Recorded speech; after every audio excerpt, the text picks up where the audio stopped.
Alright, so I had this idea to make a game. Stupid idea, I know, regret it every day. So for about a year, I've been working on making some games without finishing any of them. My commitment skills are horribly flawed. But hopefully making this devlog helps. It might. So I finally decided to sit down and finally make a game start to finish. So a lot of thought and a lot of prototypes that look like they escaped from the 10th circle of hell. I finally got a workflow that is not horrible to work with and in style that is good with performance. That would be pixel art, as you can see here. The game will be a mix of Zelda-like adventure, Dark Souls level design, and a combat that's inspired by both Metroidvanias and rhythm games. It sounds crazy. It's hard to imagine all that mumbo jumbo I just spit out, but I can do it. Maybe. I don't really know what I'm doing, but I'm sure gonna try. So, how is this game actually gonna be made? First of all, I'm gonna be using the Godot engine in 2D, but the models and the animations that are gonna be made in Blender in 3D. This is gonna help me if we want to do like palette swaps or like really. I understand 3D animation more than 2D animation. No idea why, I just do. So now that we have this, we just use some witchcraft that I got taught by one of CG Matter's tutorials. I'll link it in the description. So to turn this 3D model into this 2D pixel art. It's crazy, I know. No idea how it works either. And now just in A-Sprite, just do some touches to fix that decapitated head of his, and BAM! Got some sweet looking animations. Now, we just gotta get some movement up in here.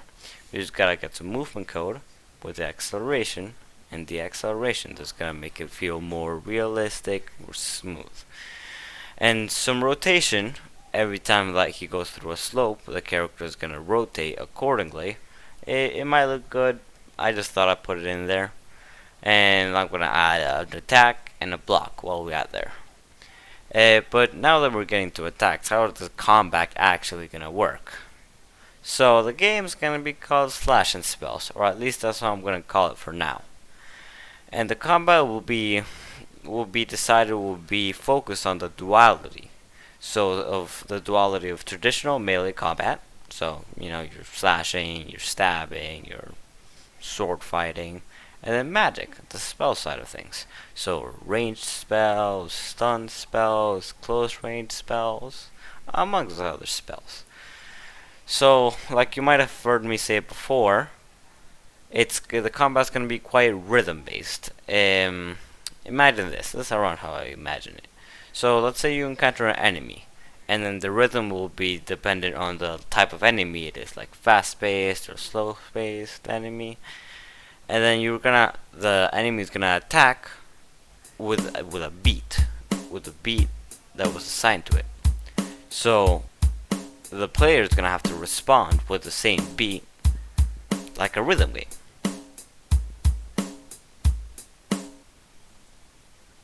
I'm not sure how this is gonna work out, how this is gonna play out, but I guess we'll have to find out. Next episode, where I'll make a basic enemy, and we'll just play around with that. Alright, so while I just show you some of the concept art down below, let's just rolling down there, I'm just gonna explain some things that you might have noticed. First, the player. The lighting in the player was baked in when I exported it to A-Sprite.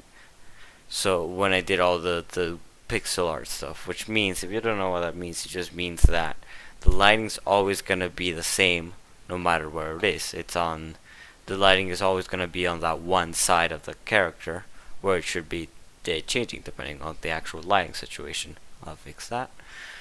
Another thing is that when you might have noticed when the character is going up a slope, it kind of feels like the character is gonna fall over backwards because it's very tilted. So my plan is to bend the top of the character down, the upper half, while to like compensate for the slope. So I might do that later. I'm just gonna another thing I gotta add to the Trello board. Well, that's all. I'll see you next time, I guess.